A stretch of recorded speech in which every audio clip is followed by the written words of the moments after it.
아, herkese merhaba. 대박.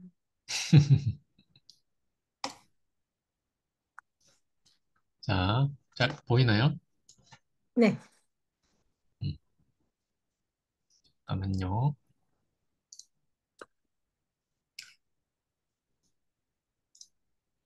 네, 안녕하세요. 팀 FC 여러분. Merhaba Timersi ekibi. 지금부터 소비자 체험 챌린지 오리엔테이션을 시작하겠습니다. Ve tüketici deneyim yarışması oryantasyon toplantısını başlatıyoruz. 저는 샤론 로즈 마스터 조입니다. Ben Sharon Rozemaster Joe. 오늘 줌에서 설명드릴 내용은 이 챌린지의 목적, 그리고 참여 방법 및 승인 조건, 그리고 왜 28일을 기준으로 하는지, 그리고 리워드가 어떤 식으로 진행이 되는지에 대한 설명입니다.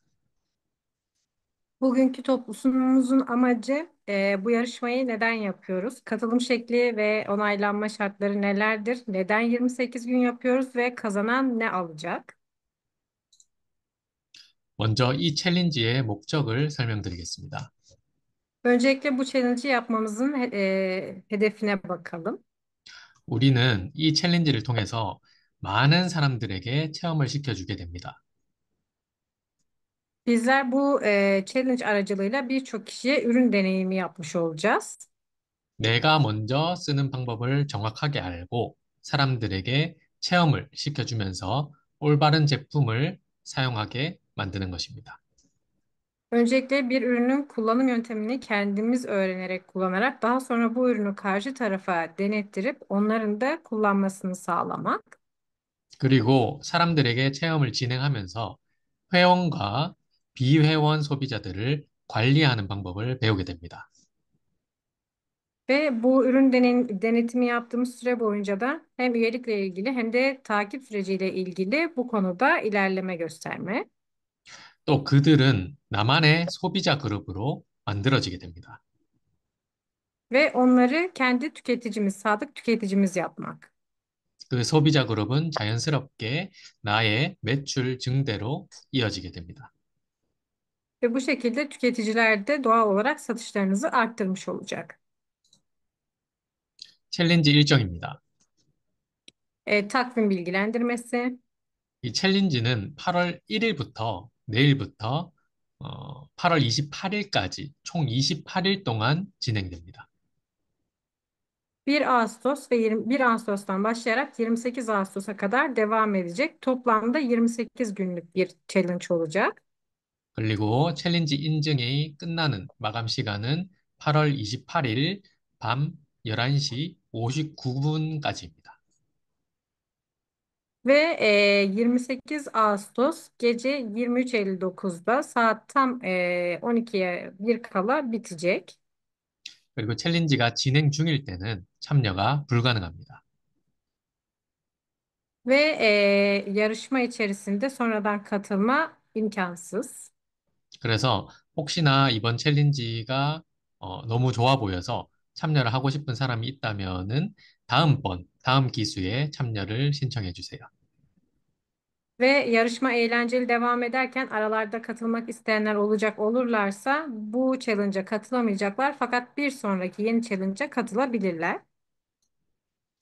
다음으로 참여 방법과 인증 조건을 말씀드리겠습니다. Şimdi ise nasıl katılırız ve neleri kabul ediyoruz? 체험으로 진행할 때 사용할 제품은 더마리얼 시카 세트, 더페임 세트, 앱솔루트 세트, 이브닝 케어 세트입니다. Tüketici denettiğimiz ürünler Dermal Sika seti, The Fame seti, Absolute Selective seti ve Evening Care seti olmalıdır.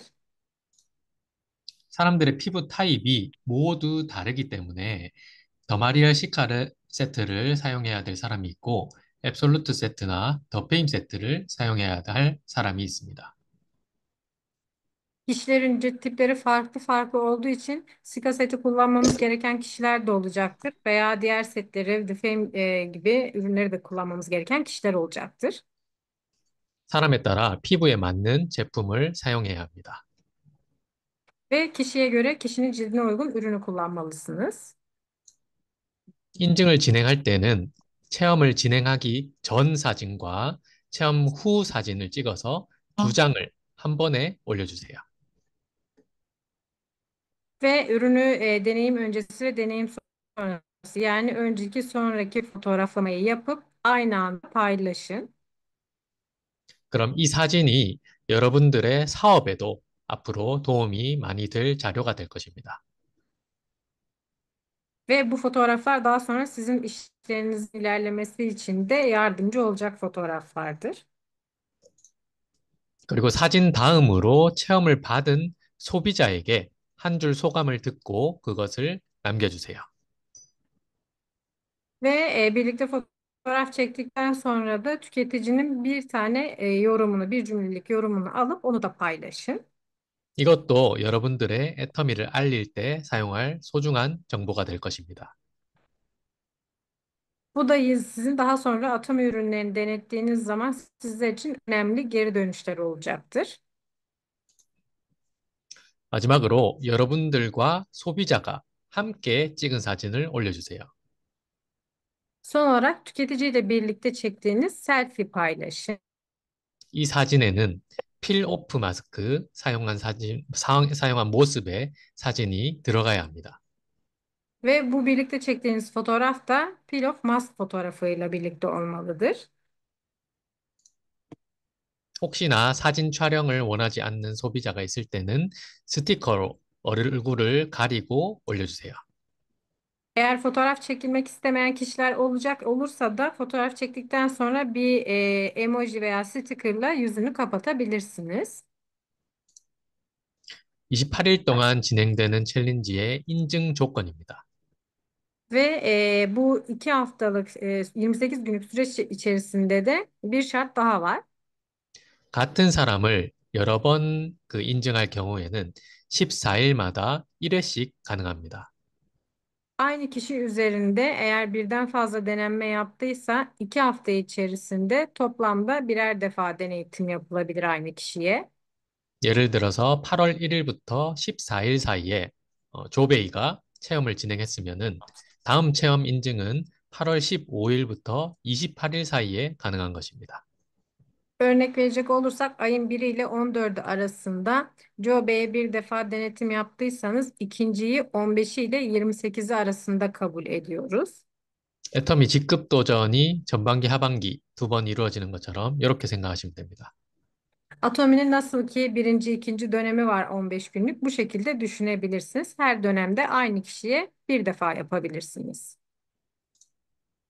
혹시나 종교적인 이유로 사진을 남자가 있는 우리 챌린지 룸에 공유할 수 없는 소비자가 있을 경우에는 해당 그룹의 여성 리더에게 제출하도록 안내해 주세요. Ve eğer hani dini kısımlara daha fazla dikkat eden kişiler ve fotoğraflarını göstermek istemeyen hanımefendiler olursa onların fotoğraflarını da gruptaki bir bayan lidere gönderebilirler. 그 외에 다른 상황에 대해서는 한국 리더, 그룹 리더와 협의해서 진행을 합니다. Bunun haricinde beklenmeyen farklı bir soru veya durum olursa yine grup liderine danışabilirsiniz. 자, 그러면 왜 하필 28일을 기준으로 했는지 알려드리겠습니다. Peki neden 28 gün boyunca yapıyoruz bu challenge'ı? 우리의 피부 평균 재생 주기는 28일입니다. Cildin yenilenme döngüsü 28 gündür. 이것은 피부의 가장 아래층에 있는 생성된 새로운 세포들이 가장 위로 올라와서 새롭게 되기까지 약 4주, 28일 정도가 걸린다는 것입니다. Bunu aslında şöyle düşünebilirsiniz. Epidermisin en alt tabakasının 4 hafta içerisinde en aşağıdan yukarıya doğru çıkma süreci olarak düşünebilirsiniz. 자, 그러면 28일 챌린지의 의미를 정리하면 세 가지입니다. 28 günlük yarışmanın anlamı ne peki? 1번, 실제 피부 변화를 경험하기 위해서 필요한 최소 시간이기 때문이다. Öncelikle cildin gerçek anlamda değişimini deneyimlemek için gereken asgari süredir. 2번, 올바른 사용 습관을 형성하기 위해 필요한 것입니다. Ve doğru kullanım alışkanlığını oluşturmak için de bu süre yeterli olacaktır. 3번, 전문적인 체험을 통해서 소비자와의 신뢰 관계를 구축하는 데 도움이 됩니다. Ve uzman bir şekilde ürün deneyimi aldıktan sonra tüketiciyle aramızda güven ilişkisi kurmaya yardımcı olur. 이러한 경험 등을 통해서 우리가 배우는 것이 있습니다. Ve biz bunları yaparken öğreneceğimiz şeyler olacak. 실제로 다양한 피부 타입을 겪으면서 각 피부 타입에 맞는 제품을 추천하는 능력이 생깁니다. Birçok cilt tipiyle karşılaşıp hangi cilt tiplerine neleri önerebileceğimizi burada öğrenebiliriz. 그리고 이 피부 반응을 이해하고 관찰하는 능력이 생깁니다. Ve hem cildin ürünlere verdiği tepkileri anlayarak gözlem yeteneğimizi geliştirmiş oluruz. 또 소비자와 올바르게 소통하는 방법도 배우게 됩니다. Ve tüketiciyle doğru iletişimi nasıl kurabiliriz? Bunu da öğrenmiş oluruz. 마지막으로 제품에 대한 전문성과 설득력을 갖추게 됩니다. Ve son olarak da ürün hakkında hem uzmanlık almış oluruz hem de ikna gücümüzü arttırmış oluruz. 그래서 결과적으로 이 과정을 통해 여러분 각자가 지금보다 한 단계 또는 두 단계 이상 성장할 것이라고 확신합니다. Ve biz bu challenge aracılığıyla sizlerin yeteneğinin birinci adımdan diğer adıma geçeceğine de eminiz. 리워드에 대해 말씀드리겠습니다. Ödüle dair bir açıklama yapalım. 리워드는 개인 리워드와 그룹 리워드가 있습니다. Hem grup ödülü hem de kişisel bireysel bir ödül olacak. 먼저 개인 리워드는 이번 챌린지에 참여한 사람 전체 인원에서 28일 동안 가장 많은 인증을 한 한 명에게 1등상을 주어집니다. Bu ödül toplam bu challenge'a katılan kişilerin arasından en çok challenge yapan, en çok deneyim yapan birinci ilk kişiye verilecek ödüllerdir. 이 상품은 앱솔루트 셀렉티브 스킨케어 세트 한개와 이브닝 케어 한 세트로 체험하기 가장 좋은 체험 패키지가 주어집니다. Ve ödül olarak da Absolute Selective ve Evening Care seti deneyim olarak da yapabileceğimiz en iyi ürünlerden ikişer tane. 아마 1등 하신 분은 이것을 받아서 또 체험하는데 사용하실 것 같습니다. Ve büyük ihtimalle birinci olan kişi bu ürünleri yine ürün deneyiminde kullanacaktır. 다음은 그룹 리어드입니다. Bir sonraki ise grup ödülü. 그룹 리어드는 각 그룹의 한국인 그룹 리더가 그룹 내에서 시상식을 진행합니다. Bunu ise her gruplarda Koreli liderlerin kendi grupları arasında vereceği ödül olarak görebilirsiniz.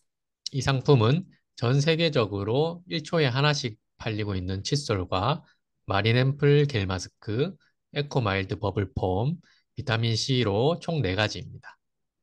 Ve bu ödüllerin içerisinde de dünya çapında saniyede bir adet satılarak satış rekoru kırmış diş fırçası, Marin jel maskesi, Ecomilk makyaj temizleme, cilt temizleme köpüğü ve C vitamini.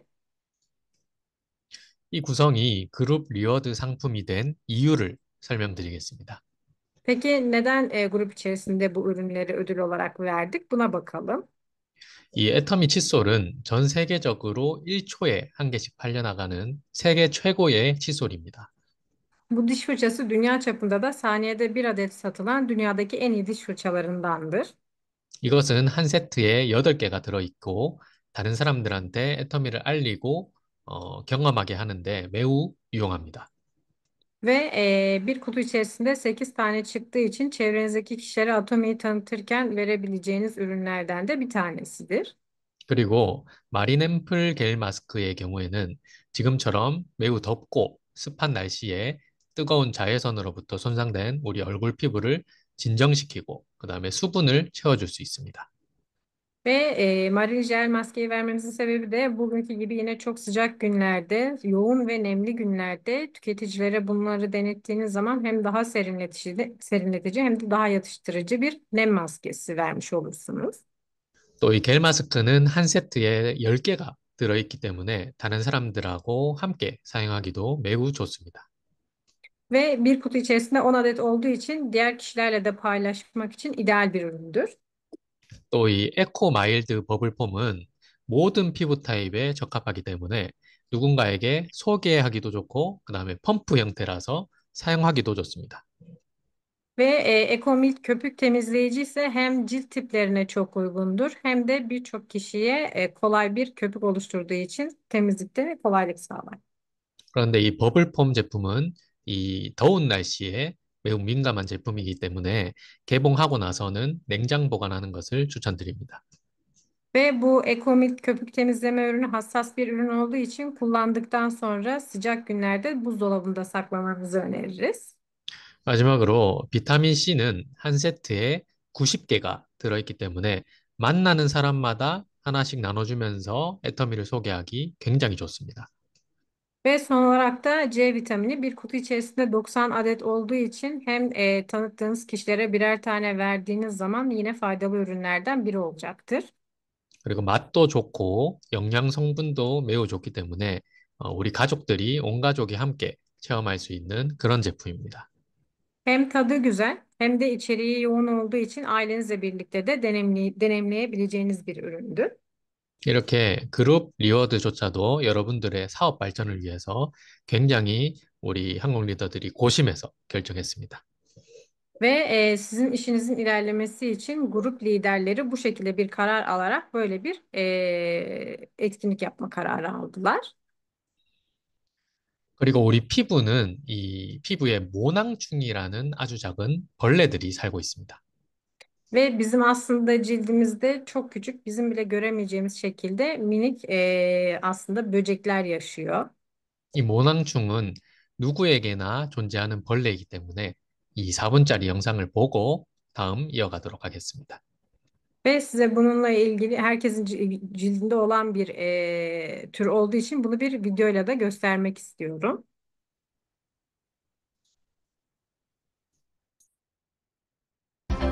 Cildin elastikiyetini kaybedip sarkmasının en büyük nedeni, ciltte sayısız şekilde bulunan gözeneklerin genişlemesidir. Bu gözeneklerin genişlemesine sebep olan en önemli etken ise tam olarak demodektir. Demodeki doğrudan alıp mikroskop altında saç teli kalınlığıyla karşılaştırdığınızda, demodekin saç telinin yarısı ile 3'te 2'si kalınlığında olduğunu görebilirsiniz. Bu kalınlıktaki demodeklerin bir gözenek içine 7-8 tanesinin birden girdiğini görebiliyorsunuz, değil mi? Bu şekilde gözeneklerimizde sürekli gidip gelen demodey parazitleri yüzünden gözeneklerimiz genişliyor, yüzümüz sarkıyor, kırışıklıklar artıyor ve cildimiz elastikiyetini kaybediyor. Ayrıca demodekin yüzümüzde yarattığı başka olumsuz etkiler de var. Bunlardan biri de pigmentasyon yani ciltte renk değişimidir. Melanin pigmenti, ırkımızın cilt rengini belirleyen bir faktördür. Siyahilerde bu melanin pigmenti parçalanmadan cilde çıktığı için ciltleri siyahtır. Beyazlarda ise melanin pigmenti tamamen parçalandığı için ciltleri beyazdır. Sarı ırkta ise melanin pigmenti kısmen parçalandığı için cilt sarımsı bir renge sahip olur. Doğu Asya'nın sarı ırkında eğer yüzde pigmentasyon oluşmuşsa, o bölgedeki dermis düzgün çalışmadığı için pigment parçalanamaz ve bu da melazma, çil veya yaşlılık lekesi gibi sorunlara yol açar. Peki o zaman melazma, çil, yaşlılık lekesi gibi pigmentasyonları yok etmek için ne yapmak gerekir? Epidermisin altındaki dermisi yeniden yenileyip yeni bir cilt oluşturmak gerekir. Fakat çoğu insanın dermisinde besinlerden ziyade dermisin işlevini engelleyen çeşitli kirleticiler ve kozmetik kalıntıları gibi birçok madde gözenekleri doldurmuş durumda. Bunların arasında demodey de çok büyük bir rol oynuyor. Dişi ve erkek demodekler gözeneklerimizin içinde 50 ila 60 yumurta bırakır ve yaklaşık 2 hafta sonra büyük demodey böceklerine dönüşürler. Ve 60 ila 90 gün geçtikten sonra bu demodeklerin ömrü sona erer. Tam da gözeneklerimizin içinde ölür, çürür ve bozulurlar. Demodekler doğrudan besin aldıkları dermisimizin içinde çürüyüp bozulduklarında dermisimiz de düzgün bir şekilde işlev göremez hale geliyor. Demodey parazitleri yağ bezlerinde yaşar ve dermis tabakasının ana bileşenleri olan kolajen ve elastini kemirerek hücre dokusunu ve kılcal damarları tahrip eder, böylece cildin erken yaşlanmasını hızlandırır. Atopik dermatitin %50'sinden fazlası cilt akarları olan demodeklerden kaynaklanır. Yetişkin dermatit hastalarında alerjik reaksiyonun nedenini bulmak için yapılan yama testi sonucunda %50'den fazlası cilt akarı demodeye karşı pozitif reaksiyon gösterdi. Demodey folyocuların saç kökünün duvarını kemirerek köke ulaşan besinleri tüketir ve böylece saç kökünü zayıflatır. Ayrıca cilt sakarları olan demodey, cilt içinde ve dışında sürekli hareket ederek gözenekleri genişletir. Saç kökünde iltihaplanmaya yol açar ve bu da saç dökülmesinin nedeni olur. Ayrıca cilt dışında bulunan cilt akarları, keskin pençeleriyle epidermis tabakasındaki cildi uyarır ve dolaşır. Bu nedenle kepek oluşumu artar ve kaşıntı da beraberinde gelir.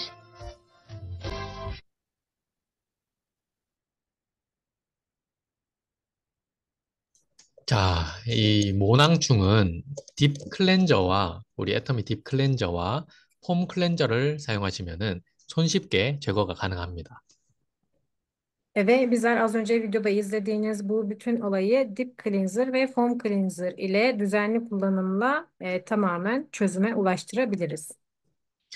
그러니까 반드시 이브닝 케어 세트의 딥 클렌저와 폼 클렌저를 사용하면서 체험을 진행해 주시기 바랍니다. Ve mutlaka Deep Cleanser ve Foam Cleanser'ı kullanarak bu ürün deneyimini yapmanızı dilerim. 그리고 사진에 보시는 것처럼 딥 클렌저는 피부의 자극을 최소화하기 위해서 티슈로 이렇게 닦아내는 게 아니라 덮어서 두드려주는 방식으로 흡수시켜줘야 됩니다. Ve Deep Cleanser'ı da burada fotoğrafta gördüğünüz gibi uyguladıktan sonra peçete ile cildinizde sürme şeklinde değil de peçeteyi cildinize bırakıp hafif tampon şekilde yağ emdirerek yapmalısınız. 자, 이렇게 여러분들은 오늘 이 시간을 통해서 단순한 제품 체험이 아니라 전문가로 성장하는, 거듭나는 그런 시작점에 있습니다. Ve aslında bununla birlikte sizler gerçek bir güzellik ve sağlık uzmanı olmanız için bir adım atmış olacaksınız. 그래서 이번 이 소비자 체험 챌린지 1기생 여러분들이 이번 챌린지를 통해서 더욱 사업적으로 또 개인의 그 피부 관리적으로 성장할 수 있는 그런 기회가 되셨으면 좋겠습니다. Ve bu aslında tüketici deneyim challenge'ının sizlerin hem bu ürün konusunda uzmanlaşmasına hem de işinize büyük bir faydası olmasını dilerim. 강의는 여기서 마치고 질문 시간을 가질 건데 질문 시간은 우리 홍베이께서 맡아주시겠습니다. Sunumu burada bitiriyoruz. Şimdi yarışmayla ilgili sorusu olanların sorularını cevaplayacağız. Soruları da Hunbey'e yönelteceğiz. 알겠습니다. 봐. 우리 여기 계신 분들은 이미 피부가 너무 좋기 때문에 이 챌린지를 왜 28일 동안 해야 되지라고 생각하실 수도 있어요.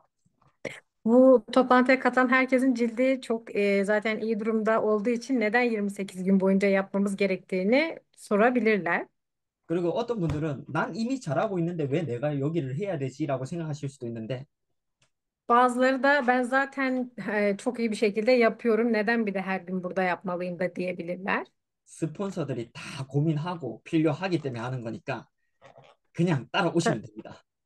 Sponsorlarınız bunun olumlu olacağını düşündüğü için ve böyle olduğunu söylediği için sadece takip etmeniz yeterli. 하지만 그 가운데 궁금하신 게 있으실 거예요.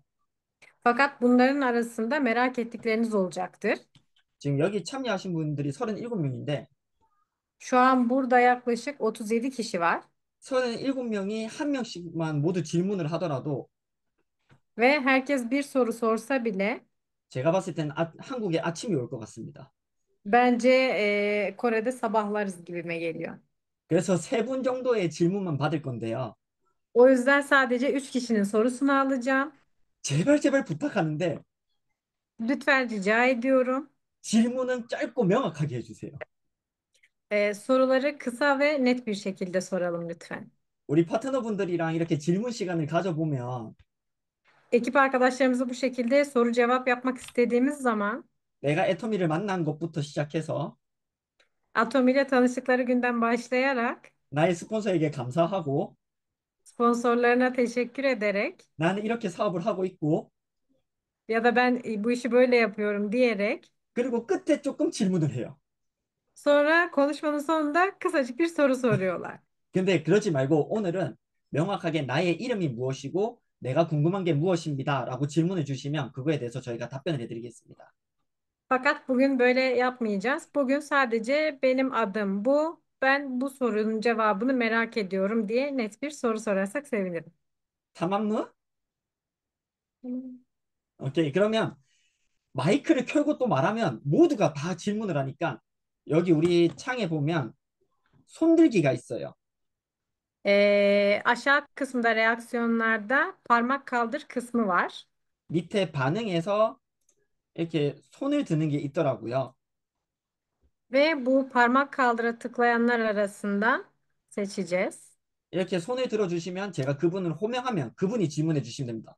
그냥 무작정 마이크 Ve 켜고 질문하시면 안 됩니다. mikrofonu açtığım zaman herkesin sesi birbirine karışacağı için parmak kaldıranlardan seçeceğiz soruyu. 질문하고 싶으신 분 있으신가요? 뭐 이미 Aranızda 조 샤로노즈 마스터가 너무 완벽하게 설명을 했기 때문에 없을 수도 있습니다.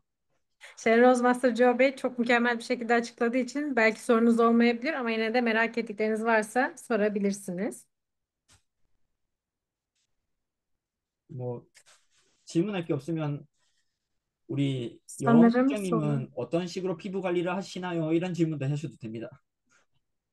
Eğer soracağınız bir şey yoksa Yoğun Hanım'a nasıl bir cilt bakımı yaptığını sorabilirsiniz. 지금 일단 두 분이 질문 신청했습니다. 선착순입니다. 마지막 한 분 남았습니다. İki kişi şu an parmak kaldırdı. Son bir kişi kaldı. 오킴, 오킴, 오킴, 오킴, 오킴. 야세민 Yasemin Gültekin. 귤텐이 손 드신 거죠? 오케이, Ne? 그러면 제일 처음에 손 들었던 우리 잔수 세이지 마스터부터 한 분씩 질문을 받겠습니다. 잔수 세이지 마스터 마이크 켜주세요.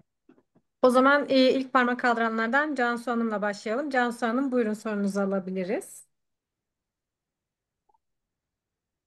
Herkese merhabalar. Hmm, Benim kafama bir şey takıldı. Biz Del Maria ASK, Evelyn Care bu setleri işte satışını, önerisini yapacağız. Üstüne peel off mask'i denettireceğiz, değil mi? Bu 28 gün boyunca bunu da denetmiş olacağız. Hı hı.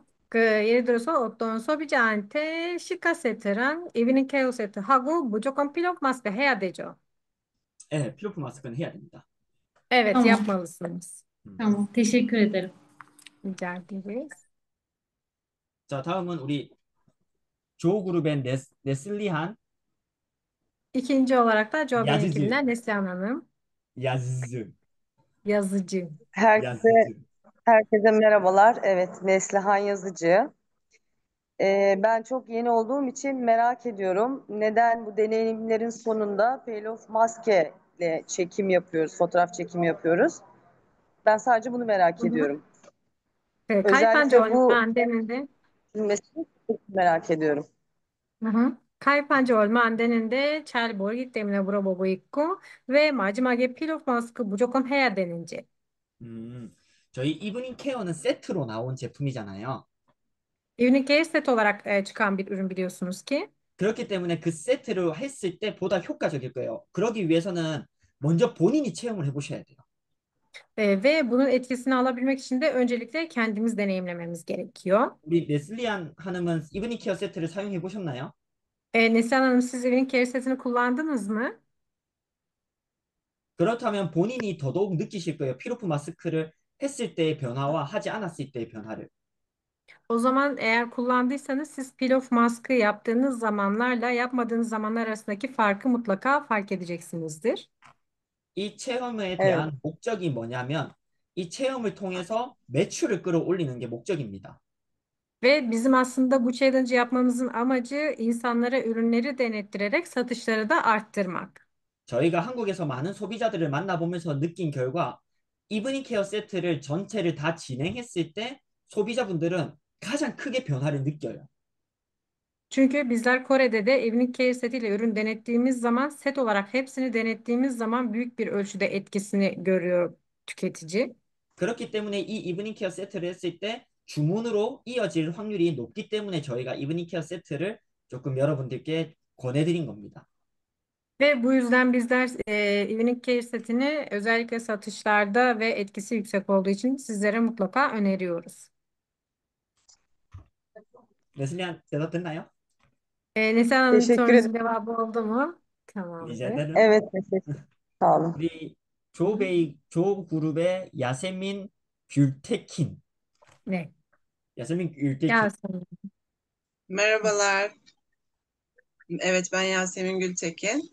Şimdi merak ettiğim sorulardan bir tanesi, biz bu ürünleri denetecek olduğumuz kişilerin cilt tipleri ayrı ayrı olacak. Mesela yağlı olabilir, gül hastalığı olabilir, kuru olabilir cildi. Hı Fakat hı. şöyle bir şey var. Ben yeniyim. Benim elimde şu anda sadece evening set var. Evening care.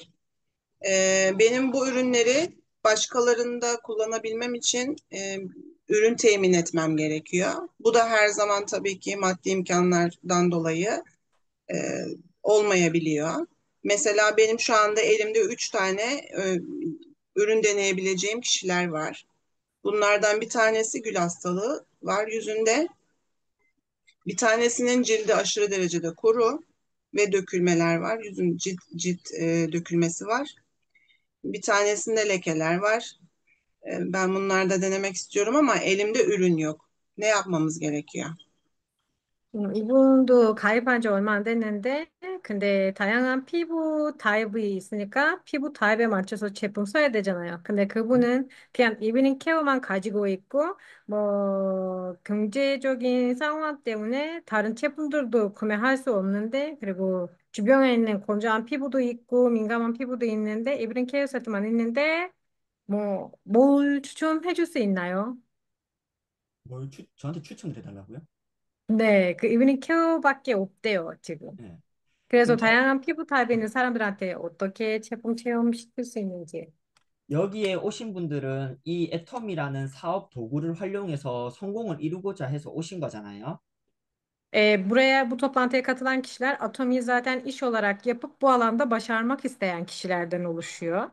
조금 냉정하게 말씀을 드릴게요. Biraz belki net bir konuşma olacak. 야세민 하님께서 투자를 하셔야 돼요. Yasemin Hanım yatırım yapmalı. 근데 모든 제품을 다 살 수가 없잖아요. Fakat bütün ürünleri de satın alamazsınız. 그렇다면 우리는 합리적인 투자를 해야 되거든요. Bu yüzden bizler mantıklı bir yatırım yapmalıyız. 어떤 피부에도 반응을 일으키지 않는 제품을 사시면 돼요.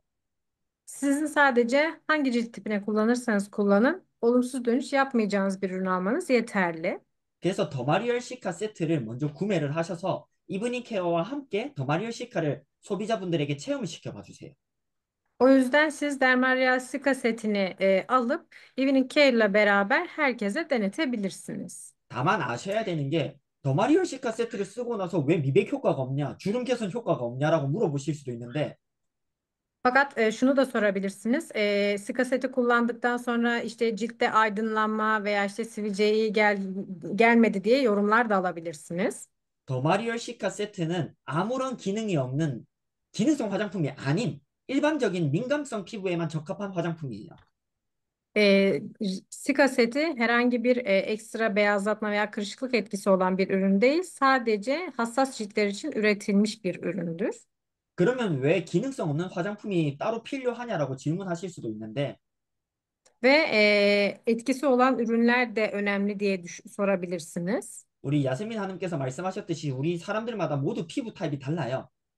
Fakat sizin de söylediğiniz gibi herkesin cilt tipleri farklıdır.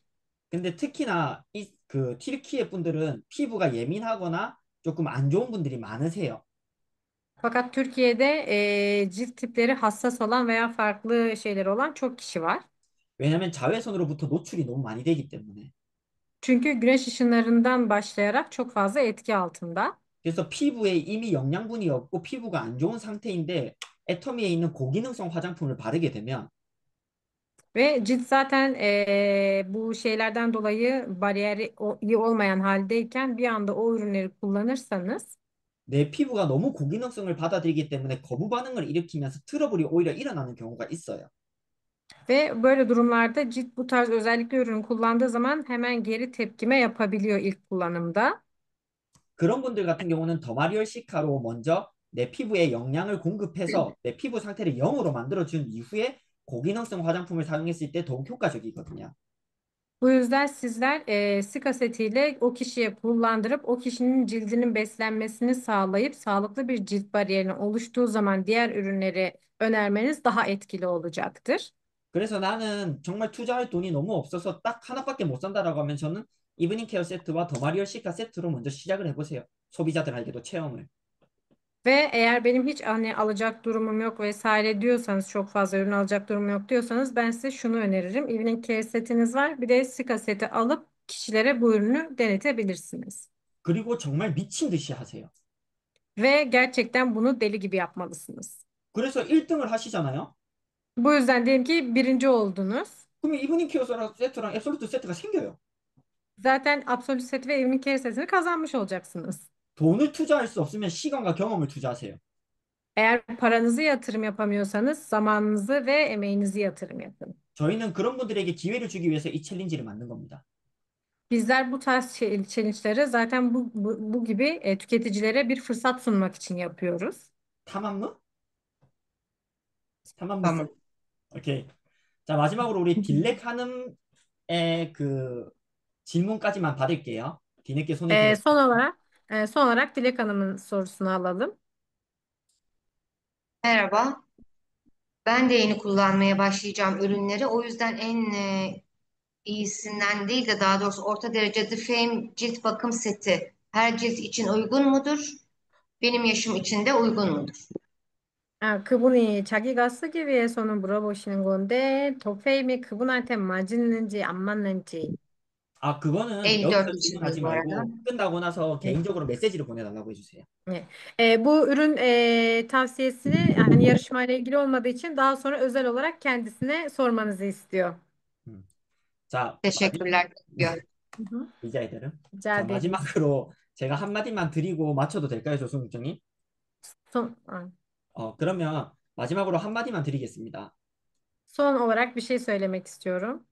이 챌린지를 하는 이유는 소비자들을 통해서 매출을 더욱 끌어올리기 위한 여러분들을 위한 이 챌린지를 여는 거예요. Bu challenge'ı biz hem sizlerin satışlarının artması için hem de sizlerin geliştirilmeniz için yaptığımız bir etkinlik. 이 챌린지의 취지를 제대로 알아보신 분들은 느끼실 거예요. Ve bu challenge'ı gerçekten bilerek başlayan kişiler bunu da hissedeceklerdir. 내가 먼저 제품을 제대로 쓸 줄 알아야겠구나. Demek ki önce ben kullanmayı bilmeliymişim diyecekler.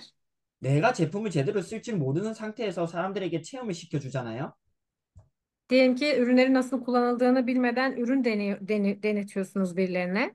매출이 오르지 않아요. O zaman zaten satışlarınız artmayacaktır. 왜냐? 전문성이 없고 제대로 알지 못하기 때문이에요. Çünkü hem iyi bilmiyorsunuz hem de bunu uygulayamıyorsunuz. 내 얼굴에 먼저 이브닝 케어 세트부터 뭐 더페임이 됐던 앱솔루트가 됐던 이런 화장품 스킨케어까지 바르는 걸 먼저 연습을 하셔야 돼요. 정확하게. O yüzden öncelikle sizler Evening Care olsun, Absolute olsun, The Fame olsun bu ürünleri net bir şekilde nasıl kullanmanız gerektiğini sizlerin bilmeniz gerekiyor, denemeniz gerekiyor.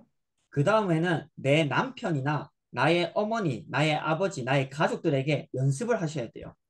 Daha sonra eşiniz olur, anneniz olur, kardeşiniz olur. Bunların üzerinde pratik yapmalısınız. 왜냐면 내 피부에 바르는 거랑 남의 피부에 발라주는 거는 완전 느낌이 달라요. Çünkü kendi cildinize sürmenizle başkasının cildine sürdüğünüz zamanki hissiyat tamamen farklı. 흡사 이런 경우가 있습니다. Ve böyle durumlar olabiliyor. 손톱이 길어요. Diyelim ki tırnaklarınız uzun. 내 피부에 바를 때는 손톱에 해가 되잖아요. 내가 알아서 피해서 잘 바르니까.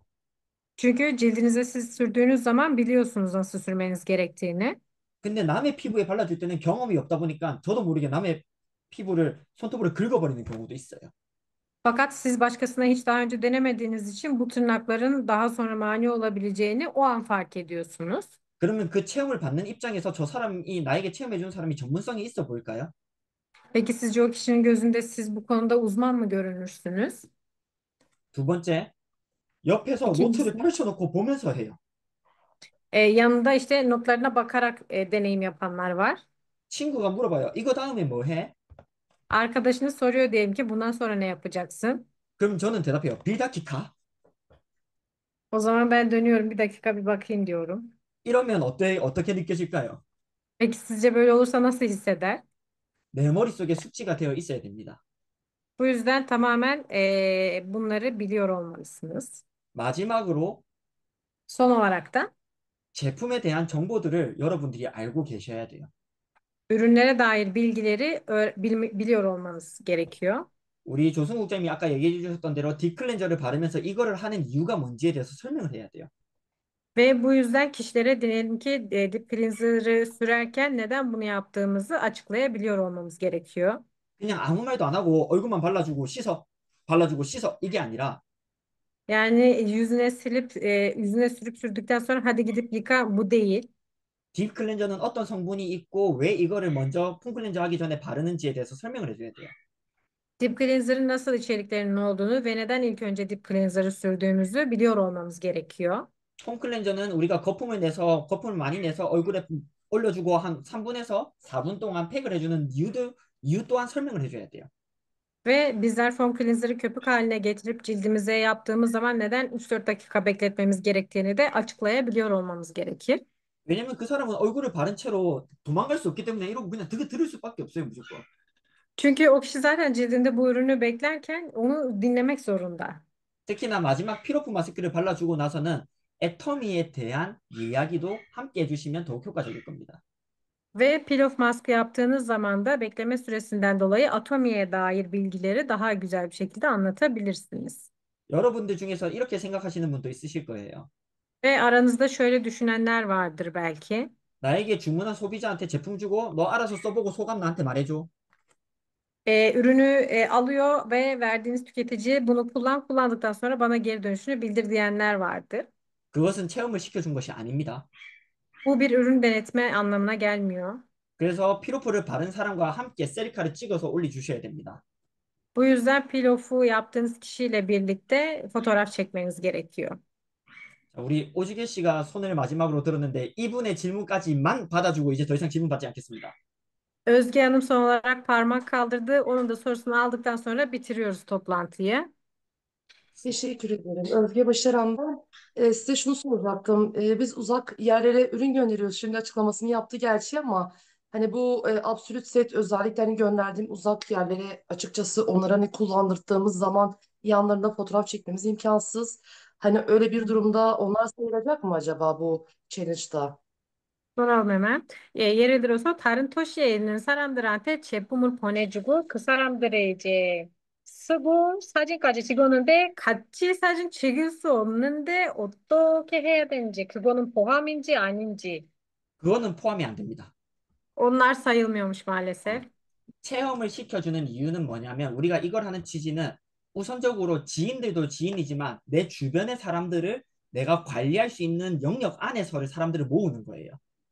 Çünkü bizim bunu yapmamızın sebebi akrabalarımız, evet yakınlarımızda tanıdıklarımız ama aslında biz insanları kendi çevremizdeki kişilerle az toplayıp birebir denetme yapmamız gerekiyor. 간단한 예를 들어볼게요. Basit bir örnek vermek istiyorum. 제가 가지안테프에 살아요. Ben Gaziantep'te yaşıyorum. 잔수 세일즈 마스터도 가지안테프에 살아요. Cansu Sales Master'ımız da Gaziantep'te yaşıyor. 제가 잔수 세일즈 마스터에게 체험을 해줬어요. Ben Cansu'ya bir cilt bakımı yaptım. 여러분들은 그러실 수도 있어요. 잔수 이제 잘 가. 제품 필요한 거 있으면 얘기해. 이렇게 하실 수도 있어요. Siz belki şöyle yapabilirsiniz. Cansu kendine iyi bak, güzel bir şekilde kullanmaya devam et. 근데 매출을 극대화시키기 위해서는 Ama satışı orada yapmak için 잔수 오늘 어땠어? Cansu bugün nasıldı? 너처럼 피부에 대해 고민 있는 사람들 다 데리고 와. 내가 다 체험시켜줄게. Senin gibi cildine dair böyle endişeleri olan kişiler varsa hepsini çağır. Ben hepsine ürün deneyeceğim. 그럼 잔수가 3명을 데리고 올 수도 있고, 1명을 데리고 올 수도 있고, 10명을 데리고 올 수도 있어요. Ve Cansu bir kişi de getirebilir, 10 kişi de getirebilir, 3 kişi de getirebilir. 그러면 내 인맥이 잔수의 인맥 또한 내 인맥으로 영역이 확장이 되는 거예요. Ve bu şekilde sizin bağlantınız Cansu'nun bağlantısıyla birleşip daha da genişlemiş olur. 그런 사람들은 갑작스럽게 제품을 주문해요. Ve bu tarz kişiler aniden ürün alabiliyorlar. 야, 집에 갔더니 내 남편이 얼굴이 달라졌대. Eve gittim, eşim birden cildinin değiştiğini söyledi. 오늘 나한테 해줬던 거 2개 빨리 주문해줘. Bugün bana yaptığın ürünleri hemen sipariş ver. 그 사람들이 또 새로운 소비자들을 데리고 오는 거예요. Ve bu kişiler daha sonra yeni tüketiciler getiriyor. 근데 제품만 전달하고 그 사람들이 쓰는 거는 그렇게까지 영역이 확장이 될 수가 없어요. Ama o kişilere sadece ürün kullandırdıktan sonra bunun bir devamı gelmiyor. 그래서 이 체험은 내가 직접 해준 체험만을 포함시키겠습니다. Bu yüzden bizler bu challenge'da sadece çevremizde bizzat yaptığımız kişileri dahil ederek yapıyoruz. 요지기 씨 듣고 있나요? Özgeç'i duydunuz, Özge Hanım duydunuz mu? 오케이. 뭐 더 궁금하신 거 있으신가요? Başka merak edilen var mı sorusu olan? 뭐, 조 샤를로즈 마스터께서 이미 너무 잘 완벽하게 강의를 해주셨고, 또 훈이 너무 완벽하게 질문들에 대답을 해줘서 뭐 더 궁금한 건 없을 것 같아요. Joe Bey çok mükemmel bir şekilde sunum yaptı. Hun Bey de mükemmel bir şekilde cevapladığı için sanırım soru yok. 남녀 상관없습니다. 남자 피부 관리도 똑같이 해주면 됩니다. Ve erkek kadın fark etmiyor. Tamamen aynı şekilde yapabilirsiniz. 저는 남자들 피부 관리도 많이 해줬습니다. Ben erkeklere daha fazla cilt bakımı yapıyorum. 자, 더 이상은 질문을 오늘은 받지 않기로 했기 때문에 궁금한 거는 개인적으로 한국 리더들에게 혹은 본인의 터키 리더들에게 질문을 해주시면 좋을 것 같아요. Ve alacağımız sorudan daha fazla soru aldık. Toplantıyı burada bitireceğiz. Eğer daha fazla merak ettiğiniz sorular olursa herkes Koreli sponsorlarına kişisel olarak soru sorabilirler. 그렇다면 이제 마지막으로 우리 대망의 이 첫 번째 기수 1기들이잖아요. Ve biliyorsunuz ki bizler bu şeyin birincisi olacağız diyelim ki. 또한 열정을 가지고 이 OTA까지 참여한 우리 리더들이잖아요. Ve bizler buna katılan liderleriz sonuna kadar. 그러면 기록을 남겨놔야 됩니다. O yüzden bir şey bırakmamız gerekiyor. 가장 아름다운 포즈로 사진 찍을게요. En güzel halimize bir fotoğraf çekelim. 자, 가장 아름다운 포즈. Herkes en güzel pozunu versin. 다들 갑자기 막 이러고 있다 갑자기 막 이렇게 하시네. Herkes bir anda utanır gibi yapıp bir anda poz vermeye başladı. 자, 빌, 이키, 일. 아, 너무너무 아름답습니다. Herkes çok güzel. 여러분들의 피부를 가지고 체험을 시켜주면 주문이 엄청날 것 같아요. Ve sizin şu anki mevcut cildinizle yaptığınız deneyimlerden sonra satışlar bir anda artacaktır eminim. 그리고 마지막으로 말씀드릴 게 단 한 번도 하지 않는 사람은 수료증이 없습니다. Son olarak bir kere bile yapmayan, bir defa bile olsa yapmamış olan kişiler sayılmayacaklar hiç. 이거는 제가 우리 조베이와 여원 하는과 함께 의논을 해볼 건데 제 생각에는 일주일에 한 번도 하지 않은 것은 그냥 안 할 마음이기 때문에 주에 한 번 한마디로 토탈 4번 i상의 이 체험을 하지 않은 사람들은 수료증이 안 나가는 걸로 저는 일단은 이야기를 할 겁니다. Ve ben bunu daha sonra Yoğun Hanım ve Joe Bey ile konuşacağım ama haftada bir defa ürün denetmiş kişilerin zaten bu işi yapmaya gönlü çok yokmuş gibi olduğu için en az 4 tane yapan kişileri dahil etmeyi düşünüyoruz. 제가 제일 파트너이긴 하지만 강력하게 밀어붙여서 저는 이거를 그렇게 할 겁니다.